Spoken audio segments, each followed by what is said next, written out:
Good evening, good morning, good afternoon, or wherever the fuck you're watching this. Welcome to this, and this is your weekly WWE Main Event review. Look at me fucking rocking and rolling this week. I've done every show I've done apart from Monday Night Raw. I've done Ring of Honor, I've done TNA, I've done NXT, I've done SmackDown. I've even done SmackDown. Now I'm doing the main event. I was going to chuck on a Superstars review as well. It's just I don't feel like committing suicide right now. So it's been a good week for me.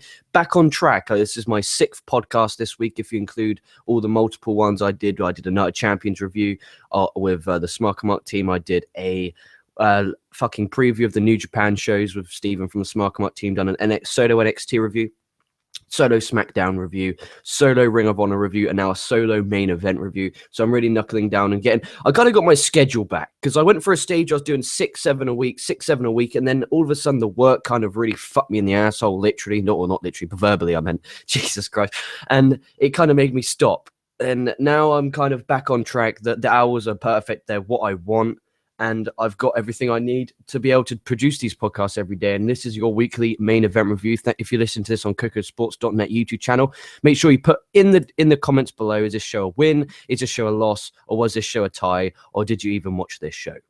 They're the questions that I want to be answered on Koco Sports. If you listen to this on lkreviews.co.uk, I thank you. Listen to this on the Smarka Mark Podcast Network. Again, I thank you. And again, I'm not going to try and lollygag around. Yesterday with the SmackDown review, I wanted to get it done, nailed on the head and dusted very quickly. I went on to talk about bullshit for about 20, 30 minutes, but I hope you enjoyed that. So I'm going to try and get this one done in about 5 to 10 minutes. I've got a cheeky little window where I can quickly produce this show. After this, I'm off to work. And then after tonight, I'll be on the S&M podcast. I think it's episode number 28 now. Fucking hell, 28 weeks of Smarka Mark is pretty good, pretty proud. I'm pretty happy with the numbers that are growing. I mean, make sure you check out last week's S&M podcast where one of the team members got an interview of Roman Reigns because they live in the Corpus Christi area. So definitely give that a watch on the Smarka Mark Podcast Network.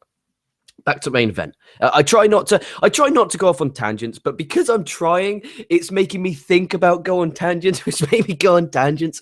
It's really frustrating when you're like, yes, okay, I want to do a 5-10 minute podcast where I just break down this week's episode of main event. This podcast will probably be as long as the freaking show itself. For crying out freaking loud. And the show I've got here, the 24th of September, okay? That's when it airs in the UK on Sky Sports 3 again, because it's too irrelevant to be on Sky Sports 1 or 2. And on Sky Sports 3, to see the difference is, in America, you make a big deal about the time slots. Like, for instance, Ring of Honor move all the time. That's a really big deal for you guys. Over here, main event, you have to be on the ball. Sometimes it airs on 1 a.m. Friday morning, sometimes midnight Friday morning, sometimes 11 p.m. Thursday night, sometimes 10. It was on at 10 p.m. If you just click the cheeky series record, you're okay. But if you forget to click the record, you're in the shitter, my son. You were in the proverbial shitter. No ifs, buts, or maybes. You're just in the shitter, and you really do need to keep an eye on the main event. So if you are watching the UK and you want to watch main event on a week-to-week basis, I always watch main event. Even if I don't review it, I always do watch it because it's just a good hour of wrestling. And it's, every now and then, okay, I do go on about SmackDown, how on the SmackDown review show, I talked about how it really frustrates me how they're just wrestling for wrestling's sake. But here it's fine, okay, because they're wrestling for wrestling's sake to entertain the crowd and to entertain me, and I'm fine with that. So the opening match was Team Bad, which is Sasha Banks, Tamina, Snuka, and who was the other bird? Naomi, with her fucking awful shoes. And please change that theme song. I tell you what, if I have to hear that amazing theme song one more time, I think I'm going to have to end it. It really does frustrate me. Versus Team Bella, which is obviously Nikki, Brie, and Alicia Fox. Match goes off about 8 to 10 minutes. It's a really strange dynamic in this match because obviously you got two heel teams. If you could, generous was that calling them heels? I mean, I don't know anything that apart from Sasha Banks and Naomi do to generate heel heat. But Sasha Banks was on the apron clapping, trying to get the crowd into it when there was a rest hold with Naomi with the baby face in peril. I don't understand because Team Bella always get a pop. I don't know why they always get some pop. I don't know if it's editing crowd noise from Super Cena. I don't know what it is, but they always seem to get crowd noise. So I'm always confused whether are they baby faces, are they just tweeners? Because they're bitches. They're actual bitches. Even in the Total Divas, I watched it a few times. She's not that nice for. If I had a choice, I'm either Cena or Bryan. Okay, if I either live with Brie or I live with Nikki. I don't know who I'd go for. That is a really tricky situation because Cena has to go on, oh, but you're not marrying me. You're not marrying me. Fuck off. Let me sort my career out first, you stupid whore. And then you got Brie Bella who's like, Daniel, I don't want you to wrestle. I don't want you to wrestle. Fuck off. If I want to wrestle, I'll wrestle. Who the fuck are you? Just because we're married doesn't make you my fucking agent or anything. I don't know what I'll do. That's a question. Drop it in the comments. Who would you rather marry? Nikki Bella or Brie Bella? You can't just base on their looks. If it was based on looks, everyone will marry Nikki Bella. It's got to be based on their personality as well. You can only say that if you watch Total Divas, but is Total Divas real? I don't think so, but if you do, good for you. Again, the match is okay. I mean, Sasha Banks got the win with the bank statement. Good seeing Sasha Banks get the win for her team, of course. Banks kind of hasn't really, she's kind of just been lollygagging and pussy fucking around a while in this division. She's like Becky Lynch. She gets the occasional odd win, but she just never really gets anywhere when it comes to actual storyline. They haven't given her any storyline to work with, so I can kind of understand now why. But it's just, please give her something to do. I mean, she's probably the most, I will say, is the most talented woman working in that company right now. Maybe Paige and Talia you could cause an argument with that, but I think she's the most talented. I think she could be great on the mic when she gets given something to talk about. I mean, any old Tom, Dick, and Harry can just cut a promo saying, yeah, watch this next match. Again, it's WWE doing what they do best. They present you things. They don't promote things. They just present it to you, and that's really starting to grind my gears now. But it was a good match, okay match for main event, good opener. And then we had, oh Jesus Christ, in main event. Okay, this is how the main event format works. If you're new to main event, this is how it works. You have a good opener, an atrocious middle match, and a good main event, or good to great 10 to 15 minute main event. This week's atrocious match was brought to you by Stardust defeating R-Truth. Nothing against Stardust at all. I think Stardust is a great talent. I honestly thought this time, 5 years ago, okay, you're telling me in 2010, 2011, 2012-ish, you say to me, where will Cody Rhodes be in 2050? Okay, I would say to you, 2-time, 3-time world champion, a couple more IC title reigns, chuck in tag title reign here and there. No, he's not got nothing. He got the tag title reign with his brother Goldust, but apart from that, he should be higher up on the card than he is. Again, it was an okay match. I just hate R-Truth so much, it's unhealthy. I think he's worthless. He brings nothing to the table. I don't find him entertaining. Nothing his in-ring work since he left TNA has been appalling. I can't remember a good R-Truth match. I think he's an absolute waste of space, and I don't really want to talk about him. I get sick to my stomach whenever I see that man on the screen. Nothing, and don't put the old, oh, you're racist. That's bullshit. I put the New Day over every freaking week. I put primetime players on every week because I did get this before. I disrespected R-Truth and apparently I'm racist. That's a load of fucking bullshit, I tell you right now. Just because I don't like one talent does not mean I'm racist to that whole genre. Fuck off. Jesus Christ. And crying out loud. The match is like, the match, I just don't care.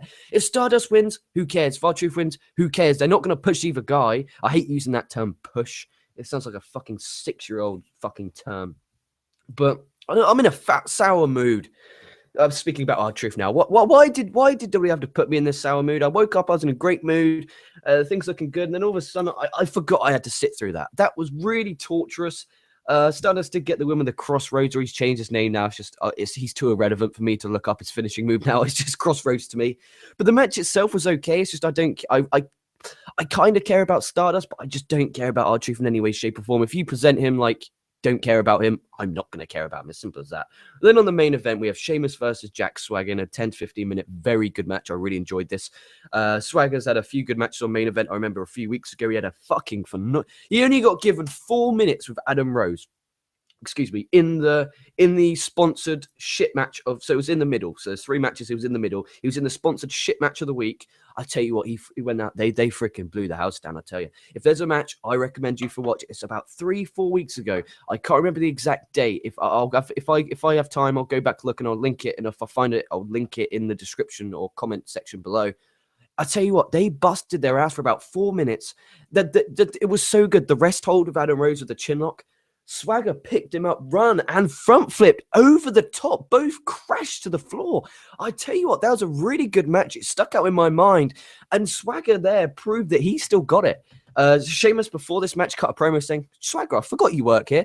Oh, great. It was a really good backstage promo, and that I did like. I will give WWE props. They promoted the main event well because they had several flash screens, and there was a Sheamus and Swagger promo that actually made me excited for the match because the storyline going into this, Swagger thinks Sheamus looks stupid. Sheamus forgot Swagger had a job. Okay, so you got Swagger wanted there is a revenge. There is a purpose for this match. They're not wrestling for wrestling's sake. It's a little bit personal now, which is always a good thing with these C shows. I mean, you got the A show, which is Raw, apparently. B show, which is SmackDown. C show, you've got Main Event Superstars, but I'm happy there. Anyway, again, back to the point of Cody Rhodes a few years ago. If you said to me in 2010, Sheamus versus Jack Swagger. Okay, Sheamus was WWE champion already. Jack Swagger, World Heavyweight champion already. I would have said to you that could be a main event for a SummerSlam, a Survivor Series, or a Rumble.